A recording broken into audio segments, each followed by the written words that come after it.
시대에는, 우리가 살고 있는 이 시대의 화두가 AI입니다. 인공지능. 인공지능이 쓰이지 않는 곳이 없을 정도인데, 중국 베이징에 있는 천년 사찰 룽취한사에는 AI 스님이 있습니다.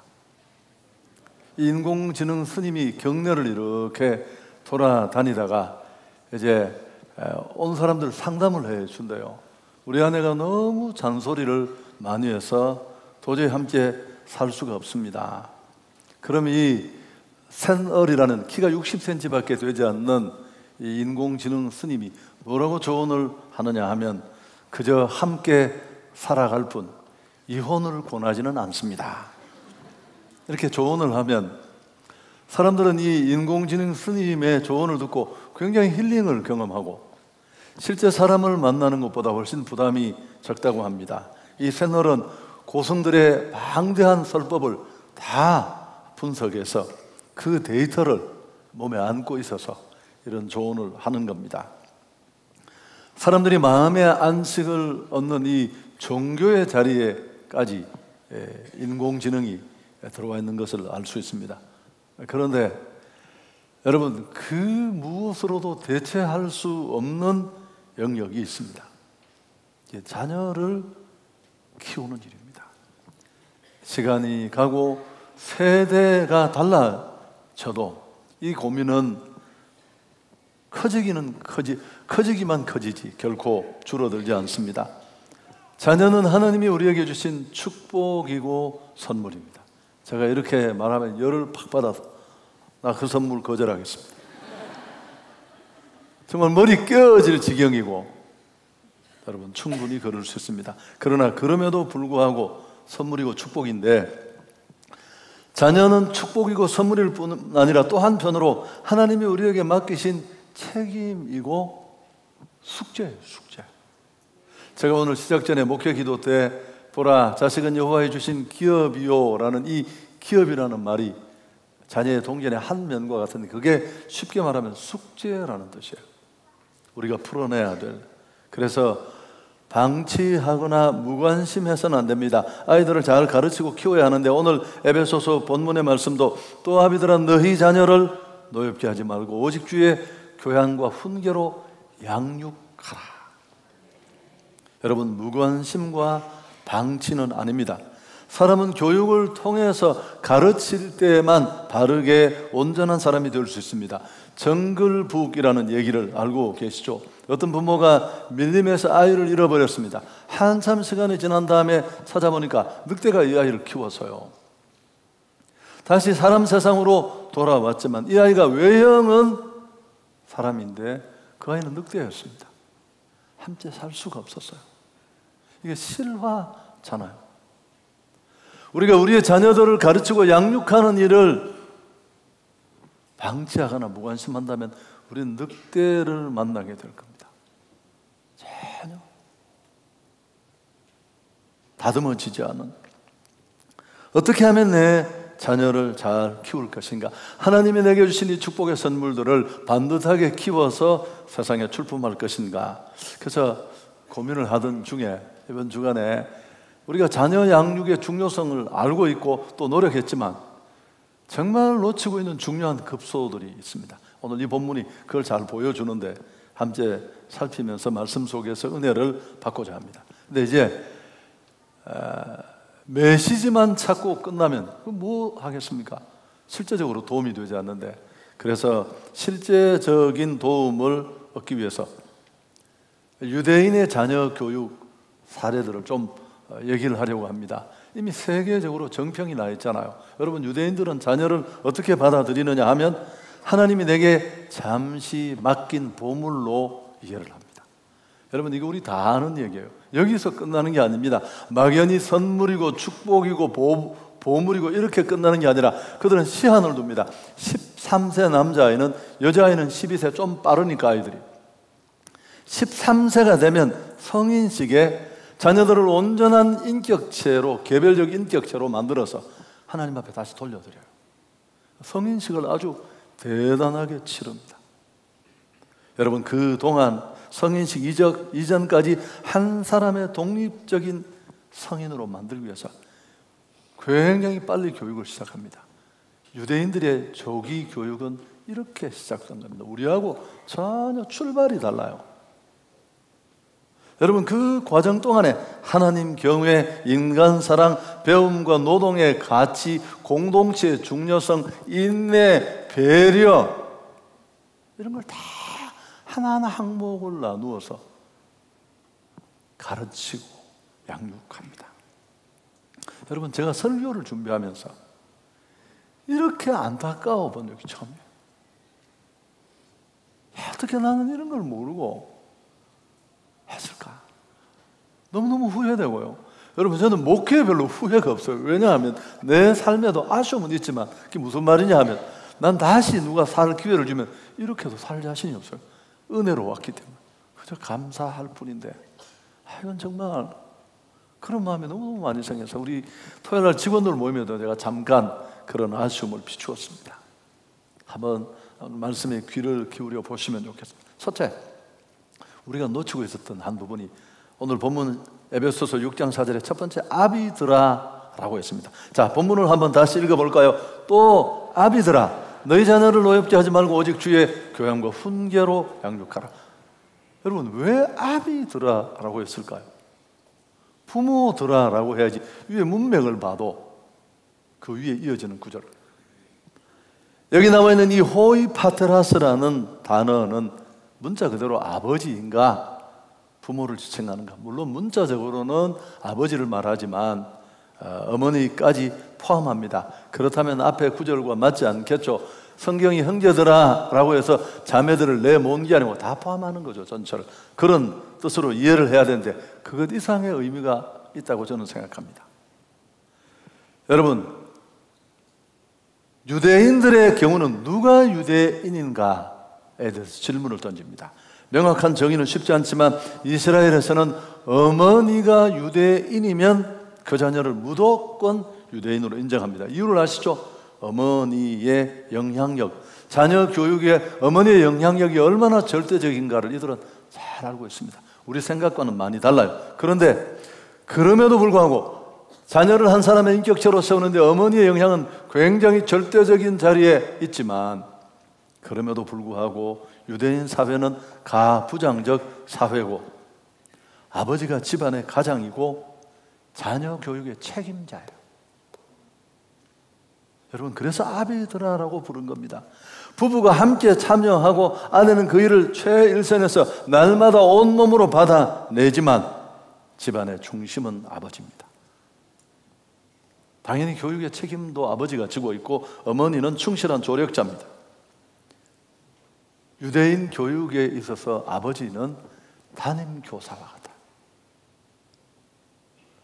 그래서 아비드라, 이 히브리어의 아빠, 아버지라는 뜻 속에는 교사라는 뜻도 들었습니다.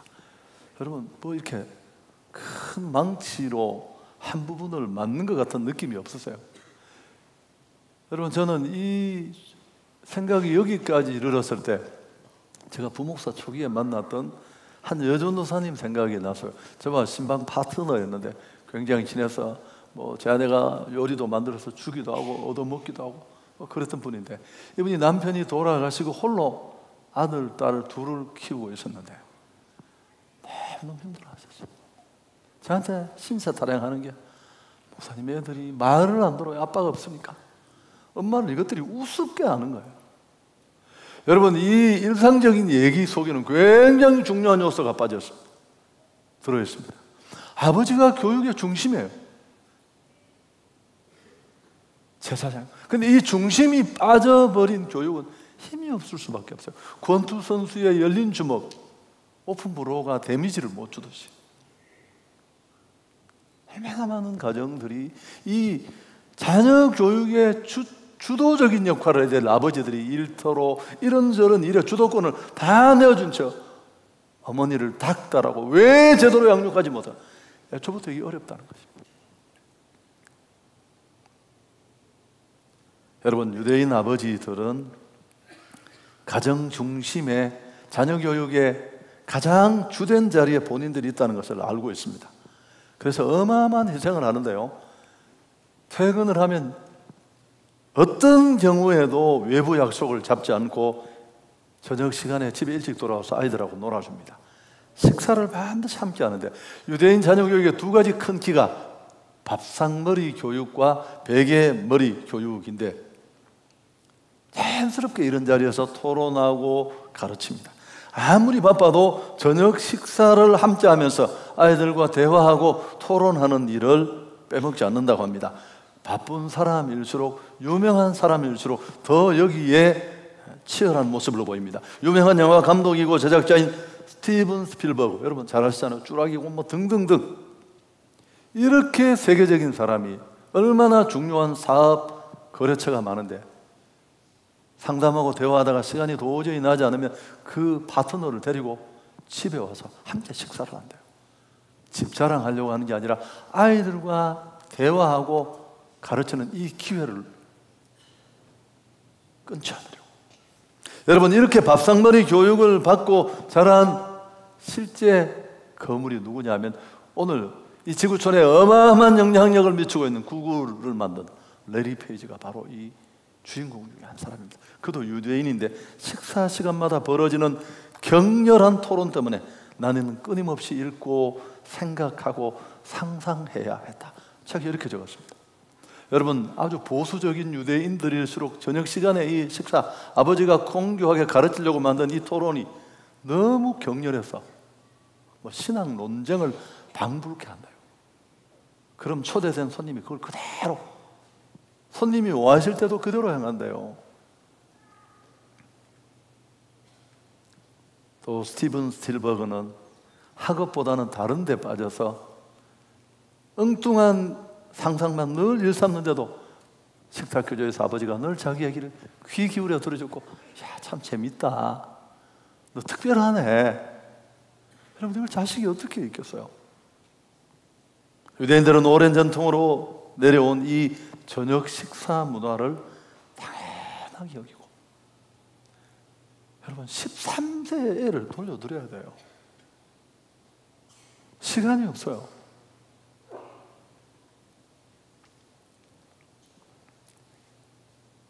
여러분, 이렇게 대화와 토론을 통해 길러진 사고력과 통찰력은 그 아이들을 성공으로 이끕니다. 조사를 해보니까 어휘가 보통 아이들보다 2배가 많대요. 여러분, 여기서 끝나지 않습니다. 아마 기절하실걸요. 유대인 아빠들은 아무리 피곤해도 아이들이 잠자기 전 15분 동안은 최소한 책을 읽어주거나 얘기를 합니다. 더 다정한 아빠는 함께 누워서 다정한 목소리로 아빠가 들려주는 책을 읽거나 이야기를 들으면서 아이들은 잠이 듭니다. 여러분, 풍부한 정서, 상상력, 이게 다 창의력으로 이어지고, 이런 과정을 통해 부모에 대한 애정과 신뢰가 아주 뼛속 깊이,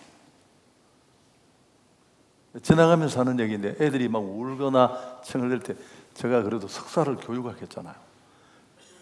제가 장가 갔을 때 우리 어머니 주의사항이 애들 안아주지 마라, 버릇된다. 그리고 아주 쌍놈들이나 그렇게 하지, 자기 부모 앞에 자기 애를 어른 놈은 나쁜 놈이다, 모른 척하고 있는 거다. 저희는 그렇게 했습니다. 여러분, 그러면 안 돼요. 아이가 울거나 뭐 욕구할 때 반드시 쳐줘야 돼요. 이 신뢰와 보상은 단순히 부모와 자식의 관계에서 끝나는 게 아니고 이후의 모든 인간관계에 일반화되어서 나타나요. 이게 얼마나 무서운 일인데. 자녀 교육의 양육의 책임은 부모에게 있습니다. 할렐루야. 특히 아빠가 이 일을 주도해야 돼요. 당신이 아무리 바빠도, 아무리 할 일이 많아도 이 일은 절대 누구 할 수 없어요. 학교가 담임선생님 참고로 내가 얘기를 하면 그분도 자기 자식 가르치기에 바쁘세요. 지금 내게 주어진 그 강의 분량을 소화하는데도 헉헉거려요. 제가 강의하잖아요. 애정이 없어서가 아니에요, 여러분. 아이는 유치원도 가기 전에 어떤 사람이 될 것인가가 85%가 결정나요. 교육학자들이 내린 결론이에요. 밑그림이 다 그려져요. 이미 그 빈칸에 그려진 그림에 그냥 색칠을 무슨 색으로 하느냐 정도가 교육이 남겨진 일이에요. 여러분, 이 소중한 기회를 놓치지 않기를 축복합니다. 아버지들부터 엄마만 몰아붙일 게 아니라 세상만 쳐다볼 게 아니라 해요. 자, 두 번째, 또나 우리가 자녀 교육에서 안타까운 마음으로 놓친 게 있다면 자녀를 노엽게 하지 말라는 권고인데, 자 6장 4절 중반을 보시면 또 아비들아 너희 자녀를 노엽게 하지 말라. 참 웃기는 구절 아닙니까? 우리는 늘 아이들 때문에 열받고 뚜껑이 반쯤 열려가 있었어. 저건 내 십자가다, 십자가. 내가 저한테 쳐놓은 돈이 몇 억이고 도대체 AS는 끝이 나지도 않고 이게 뭐냐 이게. 여러분 그런 분들 계셔. 근데 아이들이 우리 때문에 나 때문에 열받는다는 생각 1도 해본 적 없으시죠? 성경은 이렇게 말해요. 여러분 더 쉬운 번역은 보면 상처받는다 뭐 그렇게 이해하셔도 되는데, 부모가 자녀에 대한 권위, 우위 이런 것들을 앞세우면서 함부로 대하면 감정적으로 그들을 노엽게 하고 상처 줄 수 있습니다.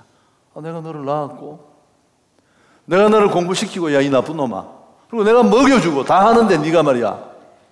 그러면 그냥 언어 폭력을 쏟아놓고. 여러분 대체적으로 다음과 같은 경우에 아이들이 노여움을 쌓게 됩니다. 무관심과 방치, 학대나 언어 폭력, 또 실제적인 폭력, 그리고 비교하는 것. 이건 뒤에 얘기하겠지만 아동심리학자들이 부모가 정말 해서는 안 될 가장 중요한 일이 비교하는 일이에요. 그리고 언행이 불일치할 때, 말하는 것과 행위가 다를 때. 여러분 우리나라 최근에 이 5월이 가까워지는 때 우리를 늘 가슴 아프게 하는 뉴스, 이혼한 것만 해도 그 용서하기 어려운데 계부가 딸을 성폭행하고 살해하고 그걸 돕고 목 졸라 친딸을 죽인 계부에게 수고했다는 게 얼마나 사실인지 모르겠습니다만 여러분 얼마나 웃기는 일이고, 이게 사람인지 짐승인지 구분하기가 참 어려운. 여러분 자녀 교육은 긴 시간이 걸립니다. 서두르거나 조급하지 말아야 되고 수많은 시행착오를 겪게 됩니다. 우리가 그렇게 살았잖아요. 유대인들은 아이들의 실수에 굉장히 너그럽대요. 이유가 뭔 줄 아세요? 기본적으로 자녀를 믿습니다. 시간이 걸리고 시행착오가 있다는 것도 인정하지만 저는 이 부분이 참 마음에 와 닿았는데, 자녀들 안에서 하나님이 역사하고 계시다는 것을 믿는데요. 세상에 여러분 우리가 단번에 이 길을 찾아왔습니까? 수없이 많이 시행착오를 겪고 엉뚱한 짓을 하고 그래도 여전히 나와 함께 하신 하나님이 우리를 이끌어서 여기까지 인도하셨는데, 내 아이의 아내도 어리석고 어리지만 여전히 그 아이의 주인 되신 하나님이 그를 이끌고 있다는 이 믿음이 초조함을 내려놓게 하는 거죠. 무관심하거나 방치하지 않습니다. 그렇다고 그랬잖아요. 일찍 들어와서 식사를 하면서 토론하고 대화를 나눕니다. 이 유대인의 저녁 식사는 너무너무 중요한데 대체로 이렇게 이루어집니다. 여러분 좀 간략하게 제가 그 식사 대화의 내용을 간추려 본다면 격려와 축복으로 요약됩니다. 어떤 경우에도 비난, 책임 추궁, 꾸지람 1도 없습니다. 먼저 아버지가 이 일을 다 주도하는데요. 아버지 앉는 자리를 축복의 자리라고 한대요. 감사부터 시작합니다. 가족이 다 모인 것에 대해서 감사하고 하나님이 이 자리에 함께 한 것에 대해서 감사한대요. 그리고 여러분 참 그 배려가 놀라운 게 얼마나 이 접근이 섬세하냐면, 그날 혹시 정말 못 온 가족이 있다면 빈 식탁에 자리를 남겨둔대요. 여러분 그리고 아버지가 아내가 한 일을 먼저 축복한대요. 격려하고. 그러고 나면 아내가 이제 바톤을 받아서 아이들 잘한 걸 하나하나 다 자랑하고 격려하고 축복하는데, 괄호 열고 중요한 게 뭐냐면 결과만 말하는 게 아니고 과정을 더 중요하게 생각합니다. 여러분, 이 지혜로 놀랍지 않습니까? 이게 유대인의 오랜 습관이어서 이런 칭찬, 격려, 축복, 이런 식사 자리가 너무너무 유쾌하니까 다들 즐겁게 참여한다고 합니다. 화가 나거나 야단칠 일이 있으면 어머니가 어떻게 하냐면 먼저 기도하고 평정심을 찾고 나서, 이건 쉽지는 않을 것 같아요. 확 하는데. 근데 그 다음이 더 멋있어요. 기도하고 팬다. 이게 아니고 기도하고 아예 얘기를 듣는데, 인격체로 여기서 철저하게 얘기하고 설득하고. 제가 여러분의 책을 읽었는데요. 여러분 전 세계 어디를 가도 장난감 가게 앞에 가면 아이들이 팽이처럼 돌고 있습니다. 사달라고. 3바퀴 돌면 나온다는 걸 다 알거든. 근데 실제로 이스라엘에 가면 어머니들이 그 아이를 잡고 설득하는 걸 만날 수 있대요. 아이가 이해할 때까지 설명을 해준대요. 왜 이걸 네가 사서는 안 되는지, 아빠 엄마가 사줄 수 없는 이유가 뭔지를 다 설명을 한대요. 벌을 주더라도 규칙을 만들고 규칙을 정한 후에, 여러분 뭐 놀라운 일들이 너무 많아요. 작은 아이도 설거지도 시키고 가정의 구성원이라는 것을 어릴 때부터 깨닫게 하기 위해서. 여러분, 그리고 앞에 말이죠. 어떤 경우에도 비교하면 안 돼요. 왜냐하면 그들은 아이가 내 아이가 아니고 하나님의 아이고, 그 아이는 태어날 때부터 하나님으로부터 독특한 재능과 은사를 가졌다고 믿습니다. 내 고집대로 밀어붙이고 오늘날 이게 인기 있다고 끌고 가는 게 아니라, 이 주어진 기간 동안에 그들이 지적 호기심을 최대한 자극해서 신이 이 아이에게 어떤 재능을 줬는지를 찾아내는 게 그들의 관건이었습니다. 도와주고. 유대인 부모들은 자식이 최고가 되는 걸 원하지 않는데요. 그 대신 독특한 재능을 살린 창의적인 사람이더라. 베스트가 아니라 유니크한. 여러분, 명품은 비싸지만 샤넬백, 온 동네 다 샤넬백 수백만 개예요. 작품은 하나뿐이에요. 우리 아이들은 작품인 줄 믿습니다. 학습장애로 판정받았던 에디슨 다 아시죠? 지진아로 분류되었던 아인슈타인, 이들이 세계적인 과학자가 된 건 이런 유니크한 면을 인정해준 어머니들이 있었어요. 너 참 독특하구나. 나는 이쯤 설교를 준비하고 속이 뒤집어졌어요. 여러분, 61살에 이걸 알아서 어쩌겠다는 거예요, 도대체. 당연히 아이들이 잘 자라주었지만 난 누워서 성경 한번 읽어준 적 없고요, 얘기 한번 해준 적 없어요. 그래서 마음이 아팠어. 사업자 라오스에 출장 간 큰딸에게 제가 문자를 보냈습니다. 우리 딸 너무 대단하다. 그랬더니 3초 만에 답이 왔습니다. 아빠 너무 감사해요. 빨리 마치고 돌아갈게요. 뿅뿅. 여러분, 나의 개성과 재능을 발견하는 건 너무 중요합니다. 유대인 부모들의 관심사는 남보다 뛰어나지 말고 남보다 달라야 한다. 제가 최근에 디자인에 관심을 가지면서 속상한 게 이런 거예요. 우리 한국은 집도 디자인이 없어요. 한국을 대표하는 디자인. 당연히 차도 없습니다. 다 요거 뺏기고, 저거 앞에서 보면 무슨 벤틀리 같기도 하고, 뒤에서 보면 링컨 같고, 옆에서 아무것도 없는 거예요, 여러분. 우리의 아이덴티티가 없는 겁니다. 그러니까 평생 따라가다가 뒷발질만 하고 끝나는 거예요. 헛발질만 하고. 그건 또 그럴 수 있어요. 우리 자동차 산업의 역사가 짧으니까, 디자인의 역사도. 여러분, 자녀 교육은 그렇게 해서는 안 됩니다. 그들은 사람에게 누구나 재능이다. 마태복음 25장에 달란트 비유, 1달란트, 2달란트, 5달란트, 그게 무슨 뜻입니까? 다르다는 뜻이고, 더 중요한 메시지는 모두가 다 달란트가 있다는 뜻입니다. 아멘.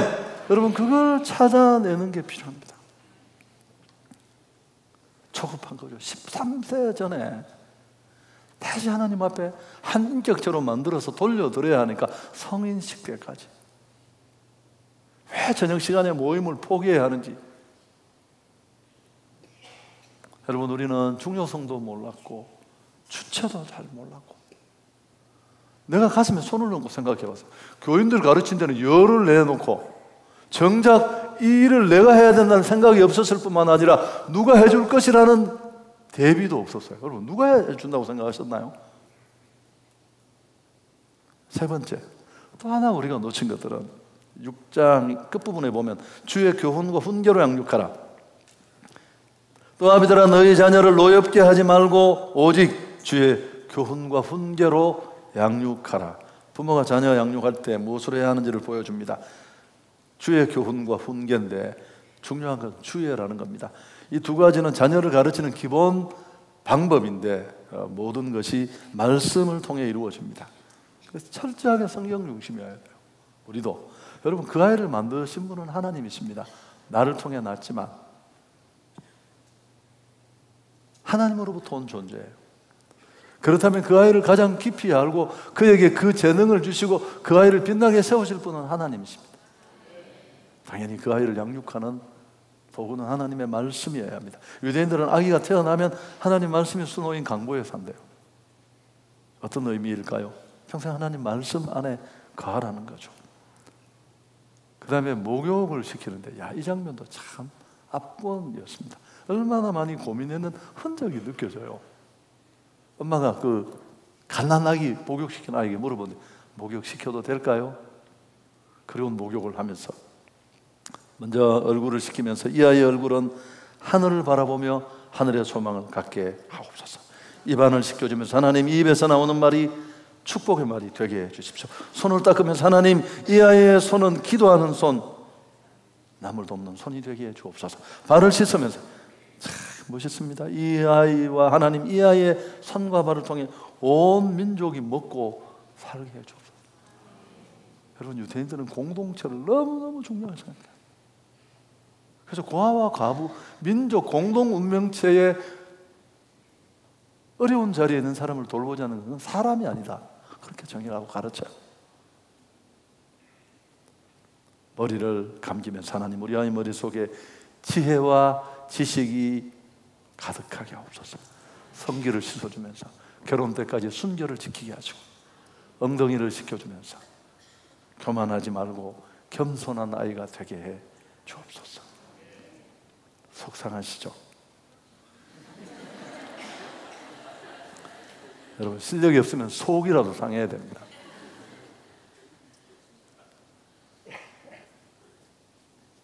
가난하기 때부터 하나님에 관한 이야기를 해줍니다. 아이가 말을 알아들으면 성경 공부를 필두로 생활 예절을 가르치고 그걸 통해 하나님의 존재와 유대교의 핵심 교리를 다 꿰뚫습니다. 반복 학습을 통해 귀와 몸에 체득하고, 이게 정교하게 13세 전에 끝을 내야 되니까 여러분, 조급한 거죠. 유대인에게 종교는 신앙이 아니라 어머니에게 받아먹는 모유와 같대요. 그래서 랍비 하시는 이렇게 말합니다. 어머니란 자녀에게 육체적 생명만 주는 게 아니라 영적 신앙도 주어야 하는 사명이 있다. 가정이 신앙을 카피해서 넘겨주는 중요한 자리지만 그 일을 주도하는 자리에 아빠도 있지만 어머니가 있습니다. 그래서 유대인 여성의 역할이 중요한 거죠. 성경 암송을 너무너무 중요하게 생각합니다. 말귀를 알아들으면 모세 오경을 가르치고 4세가 되면 하루에 3시간씩 성경 암송을 시킵니다. 제가 아는 지인 한 분은 아이에게 매일 잠언을 쓰게 해요. 카톡으로 사진을 찍어서 보내야 돼. 그러면 이모티콘 날려주고 잘했다고 예쁘다고. 말씀을 정리하겠습니다. 서양의 시 한 구절에 이런 내용이 나옵니다. 자녀는 당신으로부터 온 것이 아니고 당신을 통해서 왔다. from이 아니라 through예요. 여러분, 부모의 몸에서 낳지만 자녀는 하나님이 창조하신 또 다른 인격체입니다. 그분이 주신 보배로운 선물이죠. 이 선물을 받은 부모들은 그저 선물 주심에 감격하고 날 닮은 분신이 태어나서 기뻐하다 끝내는 게 아니라 자녀를 하나님의 말씀으로 가르쳐야 됩니다. 그 보배의 주인 되신 분의 마음에 어떻게 세상에 빛난 모습으로 잘 가꾸고 다듬어 드려야 합니다. 성경적인 부모가 된다는 건 단지 자녀를 낳았다는 사실보다 가르친다는 사실에 중점을 두고 있습니다. 만일 우리가 이 일의 중요성을 놓치거나 모르거나 포기하고 방치하면 우리는 늑대를 만나게 될 겁니다.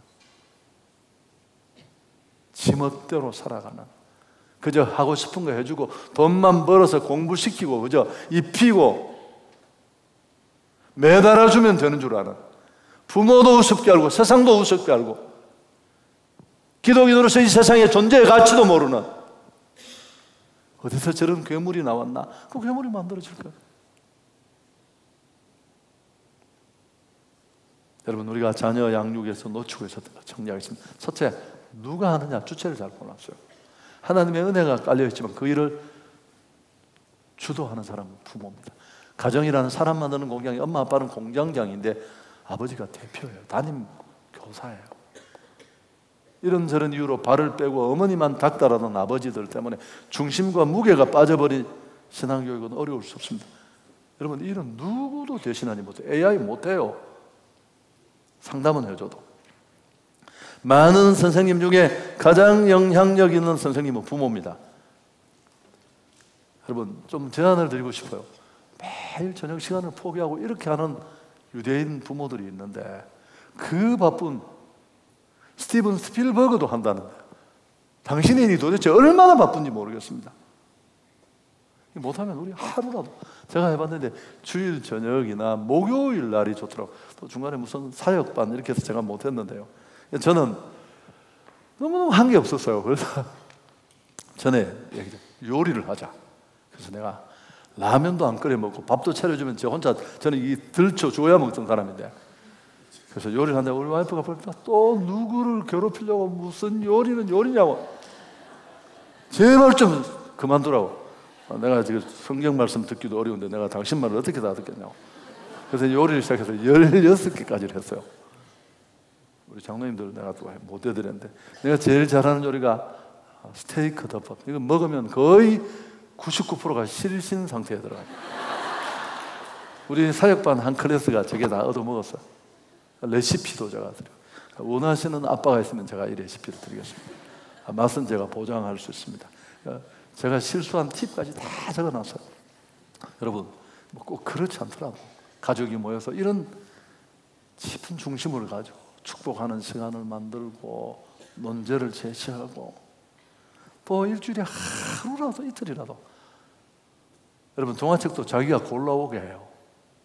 아이 옆에 누워서 10분이라도 좀 읽어주는 그런 부모들이 될 수 있기를 축복합니다. 함께 가정 예배도 드리고, 유대인의 저녁 식사는 성경 토론장이고 훈련장이고, 아버지 어머니가 그런 분위기를 만드는 거예요. 왜? 13살 전에 끝을 내야 되니까. 그럼 두 번째, 어떻게 하느냐도 잘 몰랐어요. 잔소리하고 일찍 들어와라, 공부해라. 여러분, 이건 잔소리입니다. 이번에 필독서로 정한 이 카네기 자녀 코칭, 어거스트 헝이라는 사람의 선책인데요, 제가 몇 권 읽는 중에 좀 감동이 돼서 추천했는데 이 서점에 3권밖에 없어요, 지금 있는 게. 그래서 아마 벌써 누가 가져갔을 거예요. 여러분, 월요일 날 다시 온다고 했는데 혹시 도움되는 분은 참조하십시오. 이 책에 보면 잔소리가 아니라 코칭을 하는데, 이 얘기 참 읽고 내가 전율을 했어요. 이 저자의 누나가 가까운 곳에 사는데 유대인과 결혼해서 아들을 낳고 살고 있는데, 5살 먹은 아들인데 그 시아버지가 유대인이죠. 일주일에 한 번씩 손자한테 전화를 한대. 놀랍대요. 전화를 해서 얘기를 해준대요. 얘기를 해주고 질문을 하나 던진대요. 할아버지가 다음 토요일 날 또 전화를 할 테니까 이 질문에 대해서 네 생각을 얘기해 주면 좋겠다. 일주일 뒤에 그 시간에 딱 전화를 한대. 아이가 얘기하면 들어주고 칭찬하고 격려하고, 단 한 번도 가르치지 않는데. 여러분, 그래서 세계적으로 가정교육이 우수하다는 이유가 이게 모골이 송연하지 않나요? 이 놀라울 만큼 주도 면밀함.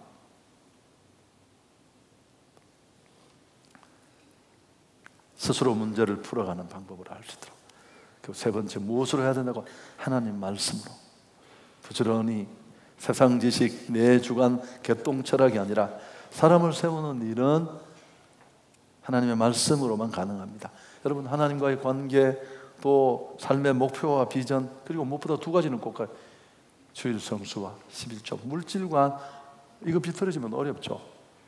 예배하는 일도 잘 가르치시고, 좀 복잡했나요? 여러분, 기도하는 일도 마지막으로 잊지 마십시오.